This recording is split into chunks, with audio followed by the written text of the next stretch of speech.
Ulat panahon. Mga kakibat, magdadala po ng mga pag-ulan ng Bagyong Quiapo at habagat ngayong araw. Huling namata ng Bagyong Quiapo sa layong 345 km silangan ng Apari, Cagayan. Mas lumakas po ang bagyo mula sa pagiging tropical depression ay naging tropical storm.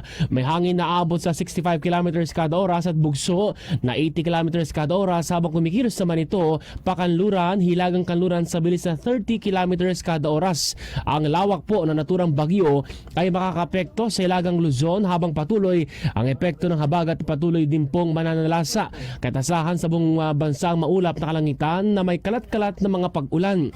Nakataas ang seal number 1 sa nalalabing bahagi po ng mainland Cagayan, Isabela, Nueva Vizcaya, Quirino, Apayao, Abra, Kalinga, Mountain Province, Ifugao, Benguet, nalalabing bahagi ng Ilocos Norte, Ilocos Sur, La Union, Hilaga at gitnang bahagi ng Aurora.